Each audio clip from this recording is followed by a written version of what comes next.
こんにちは。また見てくださってありがとう。今日はコメントの、お返事をしたいと思っています。どんなコメントがあるのか本当に楽しみにしています。毎回涙が流すようなコメントもあるのでね、今日はどんなコメントなんだろうってちょっとワクワクしながら聞きますね。よろしくお願いします。素晴らしかったです。勉強になります。ありがとうございます。ありがとう。勉強になっちゃう。もうね、本当に勉強になるって言うと困るの。ただもうこれ経験なんだよ。経験以外何もないのよ。だからその経験したことを本当にこびず、誰にも媚びを売らず生きてきたのが経験なのね。今日ね、これね、ちょっとほら勉強になりますっていうか、ちょっと言いたいことがあって、昨日ね、ある焼き鳥屋さんじゃないんだけど、ホルモンのお店に行ったの。そこのお店の屋さん、私大好きで、結婚する彼と何年も行ってるとこなんだけど、そこにね、ワインが置いてあったの。今まで置いたことなかったので、行ったら、久しぶりに行ったらワインがあって、へーって言って、3000円って書いてあったのよ。3000円なんだワインと思ってね。で、私もフルで3000円なのかと思って、だってホルモン屋さんで別にイタリアンレストランとかフランス料理のお店にワイン置いてあるなら、ね、3000円は普通かと思うじゃない。でもホルモン焼きのお店にワイン置いてあったんだと思ってね。それで私たちは違う日本酒を飲んだりいろいろ食べてたんだけど、そのワインを2つ飲んでる方たちがいらっしゃってね。そしたらハーフだったのよ。ハーフで3000円なんだ高っと思ってね、私ね。何でも正直だすぐそう思っちゃうの。それでね、少しその方が少し飲みますかっておっしゃってくれたので、じゃあどんな3000円のハーフのワインなのかちょっと楽しみだから飲みたいわ。じゃあ一口いただけるって言って、グラスにいただいてね、飲んだんですよ。飲んだ瞬間、ごめん、軽っ安って言っちゃったの。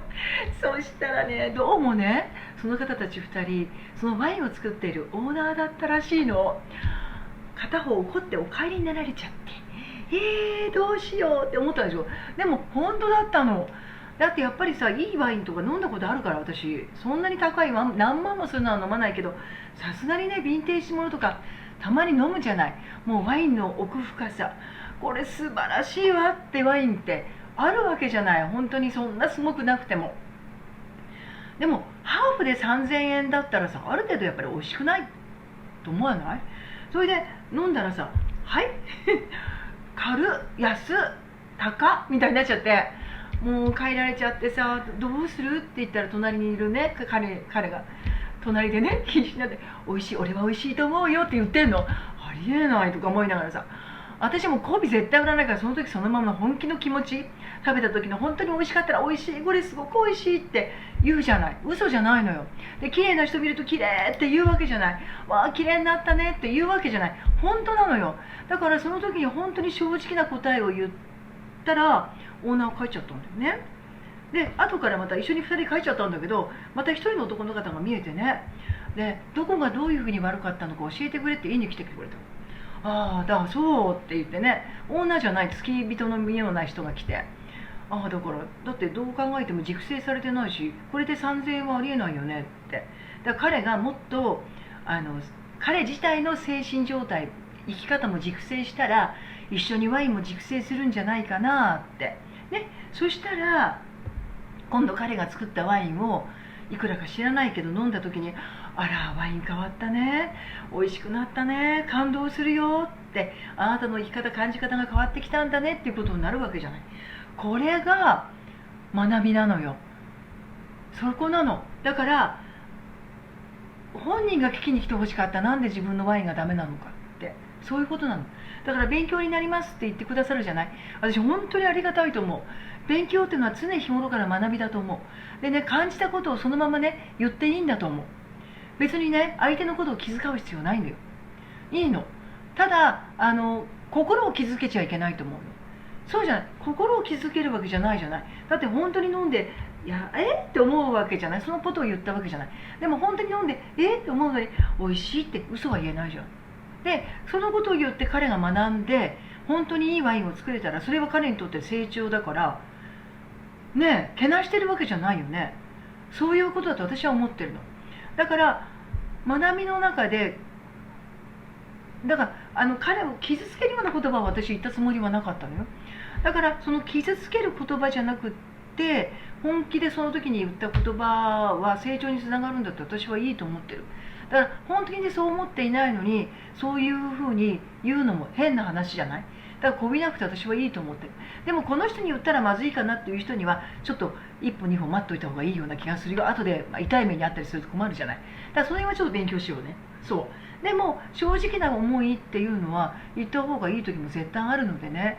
だから学びの中でそういうものはあると思うので、またちょっと考えながら言葉も選ばなきゃいけない時もある。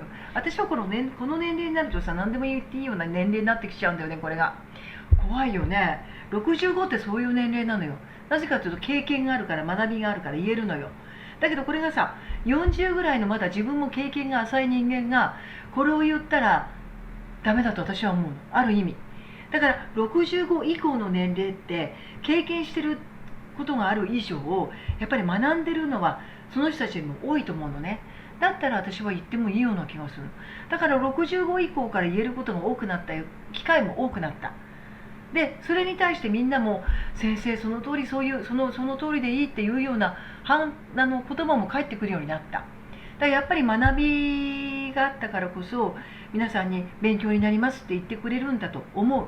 で私もまたこれからもいろんな学びを経験したことを皆さんに教えて、皆さんがもっと私の言ってることで学んでくれたり経験してくれたり、こういう時はどうしたらいいんだろう、こうしたらいいんだろうっていうことをちょっと一歩も二歩も立ち止まったりね、この相手の目上の人にはこんなこと言っちゃいけないよねとか、でも心の中でこの人まだ勉強が足りないんだ、ただ年を取っただけなんだっていう人もいるから、ただ年取っただけっていう人もいるの。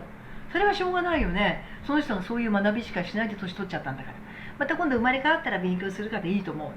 だからそういう人に対しては何も言わないでありがとうございますだけ言っとけばいいと思うよ。ただ本当にそういう人って本当にスーって心傷つけたりするから、そういう人の言葉に傷つけられないようにだけ気をつけてねって。本当に学んでる素晴らしい人っていうのはやっぱり人を傷つけるようなことはあまり言わないので得られると思うよ。そんな感じでいいんじゃないかなと思ってます。私結構本当にズケズケと言ってしまうタイプなのでまずいって彼に言われる時もあるんだけどね。でも本当だもんって言い返しちゃうんだけどね。そうまた学んでくださいね。はい。いつも励ましをありがとうございます。どういたしまして。励ましてる。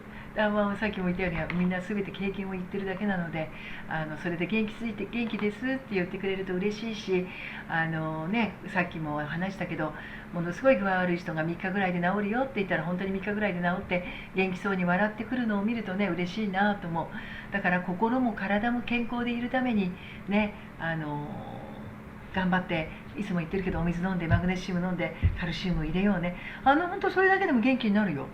そして自分の心をコントロールする、これすごい大事ね。人に言葉でいろいろなんか血の目染めることも私もあるから、だけど絶対自分がやってることが大丈夫、信じてる、やってることに間違いがないっていう自信があれば絶対に負けないで、いろんなことがあって心がドヨンとしても負けないで、自分は大丈夫大丈夫って言ってひとりさんの言葉を言いながら大丈夫大丈夫、絶対に間違ったことはやってないっていう自信を持って自分の心を取り直して、大丈夫だからね。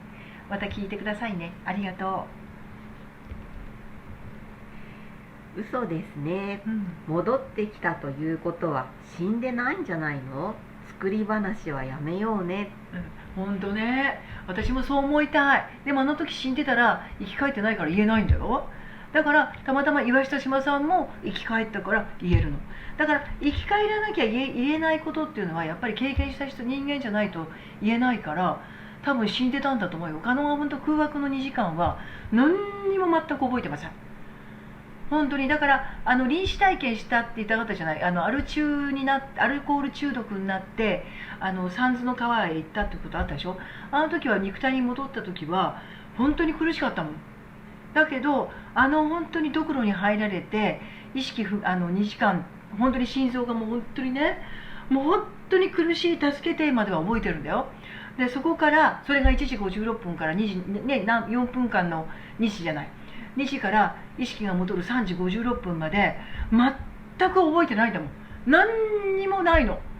もう臨死体験どころじゃないわ。ただただ何にも覚えてない真っ暗な日々みたいな。でパッと目が覚めたら超元気になっちゃって、じゃあさっきまでのあの具合悪いのは何だったのって思うわけじゃない。これは生き返ったからこそ皆さんに話せることなの。これ死んでたらもう YouTube もみんなにこんなことも話せないし、だから言ったじゃない、何か意味があって私は生かされてるんだって、本当に。だからこの経験を皆さんに教えられるのは、あの時ドクロに私の命を奪われなかったから、これは多分神様が私を助けてくれたからだと思っている。でそのためにこの YouTube が開けてるんだと思ってる。だから嘘だろうって言っても別に全然いいよ。だってそういうふうに思ってくれる人もいて当たり前だもの。みんながみんな100人が100人私の言ってることがすごいねって言ったら、ちょっと私もそれも怖いから、当たり前だから。いやいや、それに対して反抗する人がいるから反抗できるんじゃんでしょ。反抗だからさ、言ったじゃん、いじめる人間がいるから強くなったんだって言ったでしょ。それと一緒。何でもやってくれる人がいるから返せるの。学び返す、学ぶ返す。人生なんてこの繰り返しだからね。言われたら言い返す。でも言い返すって別に意地悪を言い返すわけじゃないよ。それに対してちゃんと答えを言う、本当のことを言う。それでいいんじゃないかなと思ってるよ。また聞いてくださいね。コメントも待ってます。はい。私も子供の頃、真っ白な布団とシーツが青や紫、赤など朝起きるとカラフルでした。本当。寝汗がこんな色なんて驚きでしたが、夜には消えていて、また朝起きるとカラフルな色がついていました。私の場合はね、洗っても落ちなかったよ。もう本当に紫色なのでね、まだね壁に残ってるの、その紫が。でだからシーツだけ、寝汗だけじゃないのよ。なんかシーツも紫だったけど壁も紫なの。壁まだ残ってるの、さすがに。ちょっとまだ今度写真で撮って見せようか。紫なんだよ。うっすらとねまだ紫色が残ってます。本当に嘘じゃない。ちょっと今度 YouTube で撮ってもらって何かの機会に映そうか。本当にねそれは残ってるの。それを思い出す時にね、まだあるなって。だって消えないもんね。でだから真っ白な、シーツを洗ったけど落ちなかった。だから怖くて捨てたんだもんね。あの色汗は紫だった。でもすごいね、オレンジだとかさ赤だとかっていくつの時なんだろうね。それね多分いろんな妖精が来てるんだと思うよ。まだ小さい時ってね、ほんとトトロも見えるしさ、本当にいろんなものと一緒に共存して生きてるんだと思うよ。天使や悪魔も一緒だと思うけどね、いろいろいると思うよ。だけどさ、やっぱりそういうものが見えるって、トトロも見えるとかね、いろんなものが見えるっていうのはやっぱり入っちゃったり一緒に遊んだりしちゃってるんじゃないかなっていう気はするね。でも朝になると消えてるっていうから、本当に魔法の世界なんだろう。それこそ魔法だと思うわ。本当に現実だと残ってるから。私の場合は残ってたからね。ちゃんと紫のシーツが紫だったからね、洗っても消えなかったからあれだと思う。だから一回ほら YouTube でトトロ見たこと言ったよね。本当に真っ白でこのぐらいの、だからベニちゃんがいるかと本当に思ったぐらいだったからね。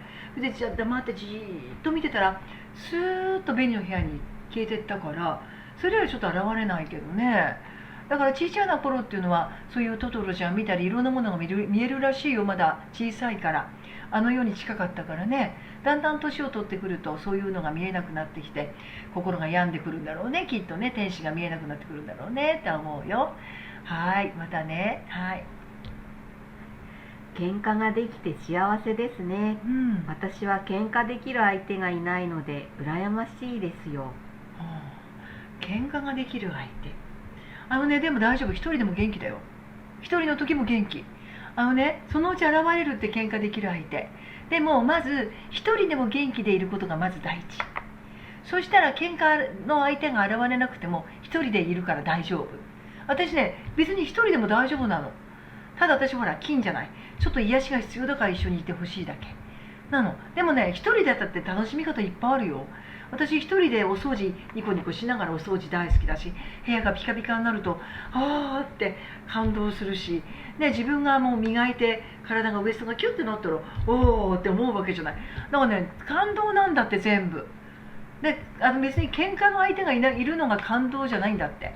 一人でも感動はいくらでもできるから、本当に一人でも嬉しい、一人でも楽しいを作っていこうよ。私だから一人の時間すごい大事にしてるから。だってずっといられたらうざいじゃん。喧嘩だから、ほら夫婦長い間結婚一緒にしてるとさ、もう一緒にいたくなる時だってあるわけじゃんね。だから喧嘩する相手ってたまにいればいいの。いっぱいいるわけじゃない。いつも一緒にいるとうざくなるのよ。面倒くさくなるのよ。何にも言うこと聞かないしさ、自分の思い通りになる人間なんていないから、本当に。だからまず一人が楽しいっていう風になって、私一人で食事する時も「わあ美味しいこの料理」ってそんなに上手じゃないけど、さっきも言ったけど野菜ばっかり食べてるから、野菜とお肉なんだけど、今日はちょっとお肉馬肉しゃぶしゃぶしてみましたとか、ジュジュって焼いてみましたとかって一人で感動してるよ、本当に。だから一人も大事なんだって。すごい一人の時間が大事にして、で自分の顔を見てニコッと笑ったりさ、綺麗になるための努力をしよう、運動をしよう。でお水も飲んだりマグネシウム飲んだりして健康になろう。そしたら一人でも全然元気だよ。喧嘩の相手ってそのうち見つかるから、一人でもそのうち見つかるから。でもずっと一緒にいないでね、たまに一緒にいるぐらいがちょうど、喧嘩の相手はちょうどいい。もし喧嘩の相手見つかったら教えてね。でもまず一人を元気に行こうね。はい。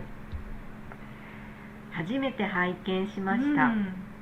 とても素敵なお方ですね。ありがとう。娘さんとの話とか、もっとすごい聞きたいです。ああ、娘の話ねしたいんだけど、あんまり言うと怒られると思うよ。超怖いんだから本当に。でも心配はしてくれてますよ、いつも。本当に。だからもう本当に、だから1月にサンフランシスコに行って大怒りの電話があったじゃない。あれからね5ヶ月ぐらい連絡しなかった。もうね、ものすごい怖いから。定価っていう星のもとに生まれてるのね。で定価ってものすごい超感情のことを本当にね表すの。本当に炎だから。でね、大きい炎じゃなくて小さな炎なんだけど、本当にね愛情とか情愛が本当に大好きなの。だからそういうことをちょっと間違ったことをするとすごい怒るので、半端じゃないのよ。だからそういう時はもう長い付き合いだから、ちょっと距離感をいつも置くようにしてるんだけどね。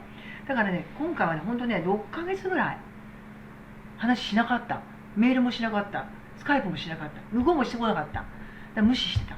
で、なんか突然来たんだよね、向こうから。なんで来たんだか覚えてないんだけど、そしたらまた普通に戻った。親子だから。そうそう。だから親子でもほらいろいろあるじゃない。もう喧嘩してね、どうのこうので、大丈夫大丈夫、距離感あればまた戻るから。愛情さえあればお互いに。だから心があればお互いにね、お互いに健康で頑張っていれば、そのうちまた連絡が来たりするので、またね娘の話もしたいなと思ってます。本当に苦労されたの。苦労したよ、頑張ったよ。その話もまた娘がいいって言ったら、じゃあちょっとYouTube で娘の人生、息子の人生話してみるね。これほら了解ないと話せないこともあるわけじゃない。だけど了解して言っていいよって言ったらちょっと行ってみたいと思ってます。本当に苦労しましたよ。だから今があると思ってますよ。だから本当にいろんなことがあった時に、私がもう本当にいじめられて本当に悲しい切ない時期があった時に、それで私が本当にその方たちのことを怒るとね、彼女が何を言ったと思います？まだ中学生でしょ。中学行ってないけどね。お母さん、あの人たちがいたから今私があるんだよって言ってました。それってすごくないですか？今私が思うことを中学の時代に言ったんですよ。すごくないですか？もう悟りを開いたようなもんですよね。まだ中学でこれを言えるって、あの人たちがいたからこそ。だから洗濯物もすごいですよ。みんなひっくり返すんです。ここ日本に帰ってくるでしょ。洗濯物みんな一回きれいにひっくり返すんです。裏にするので、また元に戻して干すんだけど、洗濯物がきれいなので、どうしてこんなことするのって言ったら、教わったんだって言ってましたよ。学んだんですよ。私教えてませんから。私そんなことして洗濯してませんから。だから彼女が日本に来て洗濯物を見ると、みんなひっくり返してあるんですよ。できれいにひっくり返して洗って、また元に戻して干すんですよ。全てがそれなんです。それだって今もそれやってますからね。でもそれを教えてもらったのは多分小学校6年生の末から中学1年の1年間ぐらいですよ。1年いなかったと思います。それを全部学ぶんですよ。他も学んでるんですよ。すごいんですよ。座り続けの状態で叱られるんです。本当にものすごかったです。もう本当にすごい教育を受けてきたんで、バレエダンサーになりたいという一途な思いでそれを耐えたんですよ。そこなんです。皆さんそれだけ耐えたことありますか？自分の目的のために耐えたことがありますかって、今度 YouTube で話すね。そうなの。だから今いろんなオリンピックで我慢してる人たち、いろんな努力してる人たち、卓球でも何でもいっぱいオリンピック選手いますよね。耐えてる話聞きますよね。同じだと思います。自分の目的のために耐える、自分の目的のために頑張る、耐える、泣く、我慢する。うちの娘たち息子たちやってきたんですよ。偉いなと思います。本当に。またいいって言ったらその話をします。本当に怒られるのでここまで言ってみたけどどうだろうみたいな。また見てね。はい、ありがとう。は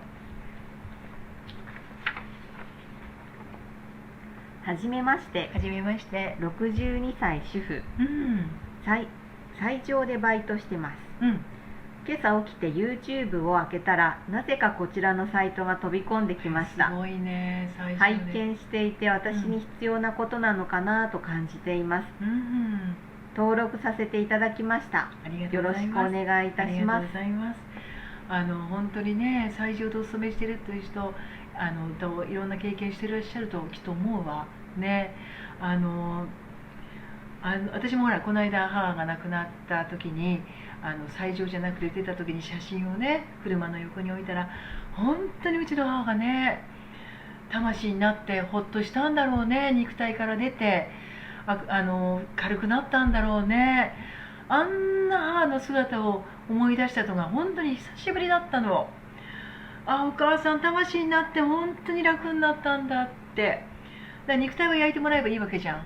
でそこのお手伝いだからね。だからあそこにほら肉体きれいにしてって、最後だからね、私たち人間だからきれいにして焼いて、ね、洋服も着させて、ね、今でもあれでしょ、金属とかつけてちゃいけないんだってね、らしいよ。でああやって母もねでももう母はもう本当に亡くなったのが12月の31日だったのでね、すぐ焼けなかったんですよ。でお葬式が1月の5日まで冷凍保存みたいなね、冷凍庫みたいなところに入れられたので、1月4日の5日がお葬式だったので、4日の日に棺から出された時の母がもうね冷凍人間わかる？ある意味もうカチッカチだからね。だからもう本当にもうわここまで冷えちゃったんだって。だから何も感じなかったんですよ。本当に何も感じなかったの、あの時は。でそれなのに彼女が本当に次の日に写真だけなんですよ、私の車の隣に乗せた途端にファーンって本当に母が現れて嬉しそうにニコニコしてね、多分私の生き様がみんな見えたんじゃないかな。亡くなる時にみんな見えるって言うからね。だから彼女が私をこうやって育ててくれるわけじゃないですか。彼女の生き様を見せてくれるわけじゃないですか。それを学ぶわけじゃないですか。彼女がああやって自分の生き様を私に見せることによって私が今があるわけじゃないですか。それを彼女が見たんでしょうね、全部すべて。私の生き様を、自分の生き様を見て学んでいる私の姿を見て、彼女はきっと喜んだんでしょうねって私は思ってます。だから私は彼女のその笑った姿を見て、お母さんのおかげで私はこんなに元気なんだよって、お母さんの学んだ教えてくれたことを学びとして生きてるんだよって言いましたもん。ありがとうって言いましたもん。母は本当に喜んでくれました。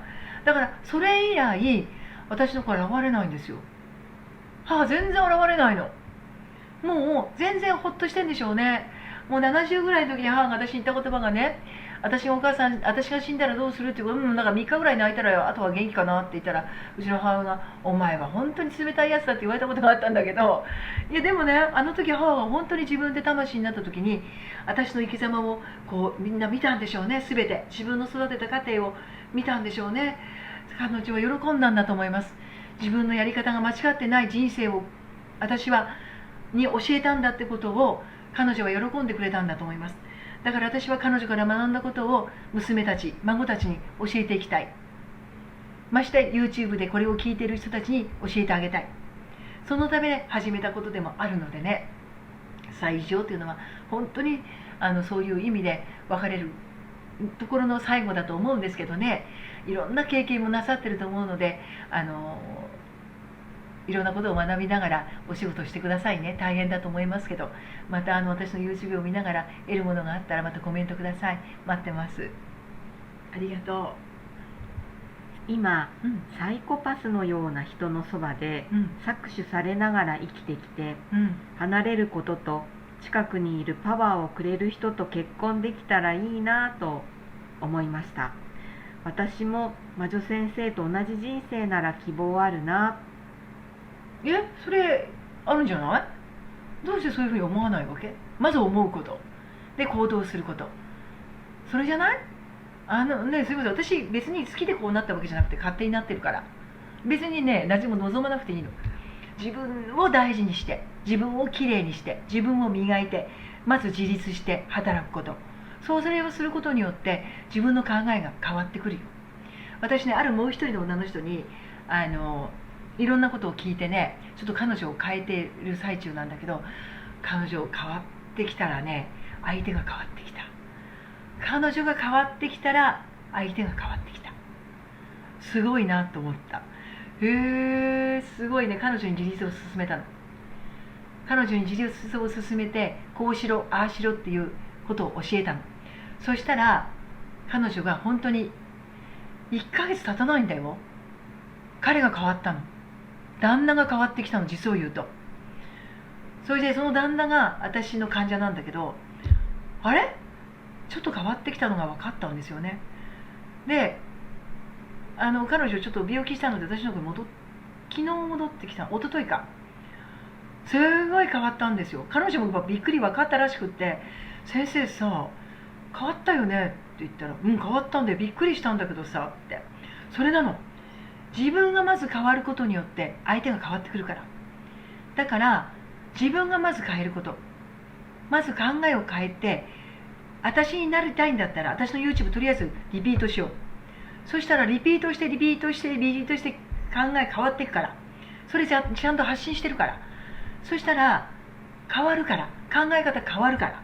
そしたらあなたの人生そのものが変わるから、私になる、私になれるよ。私にならなくていいよ。あなた自身の人生を送ろう。楽しい人生を送ろう。まずリピートして何回も聞いて。そしたらあなたの人生変わるから。そしたら考え方変わるから。そしたらまたコメント待ってるね。すぐ変わらなくてもいいよ。でもね、変えられる。脳を変えるから。脳が変われば喋ってる言葉全てが変わるから、プラス思考になる。マイナス思考を考えない。そしたら変わってくるから、相手も変わってくる。だからね、相手を変えようと思っちゃダメなの。変わらないから。そんなものを変えるより自分を変えた方が早いから。そしたら自然に相手変わってくるから。本当に。でまず自分だからね、あなたたち本当にいろんなことあった時にさ、どうして言うこと聞かないのなんて言うことが聞かないから、相手はね。変えたいんだったら自分を変えよう。そしたら相手が変わるから。まず自分をピカピカに磨いて、いつも言ってるけどね、健康になるための努力をして、脳を回転させて、いい方ポジティブで変えよう。そしたら変わる。相手も変わる。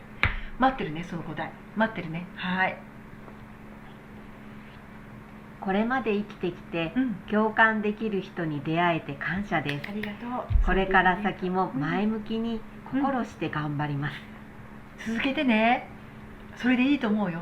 私の YouTube 本当にリピートして、さっきも言ったけど聞いて。私ね、本当に変だけど、自分でも陥ってる時自分の YouTube 見るもん。なんか元気になる。この人すごいと思うもん。私自分の YouTube 見ながらこの人すごいってね、手叩いちゃうんだよ。本当にいいこと言ってるもんだって。本当に私ね、自分で言いながらいいこと言ってるこの人って、私の彼がね YouTube 見て何言うかってあれはお前じゃないって言ってるからね、ここに座ってる誰かがお前をだから支配してるだろうって言ってんの。私もね、いや別にどうでもいいんだけど、そんなことは。でも本当にここに来るとね、喋り出す。もうね、止まらない。何を言ってもいいか、誰が何言ってるか分かってないんだよ、本当に。嘘じゃないんだよ。だからね、毎回聞き直すし、自分の YouTube 楽しみにしてんの、実を言うと。この間の老後の話なんか超面白かったもん。いいこと言うわ、この人本当にって思ったもん。それ、とりあえずリピートして聞こう。保険は入んなくていいよ。分かった？生命保険はいいの、いいの。死んでからもらうお金はいらないの。生きてる時にお金を使おうねって。またね、コメントよろしくね。チャンネル登録、コメントよろしくねって。もうね、話すとね、もうすぐ時間になっちゃったの。もうね、30分すぐ終わっちゃうから、また話します。また見てね。バイバーイ。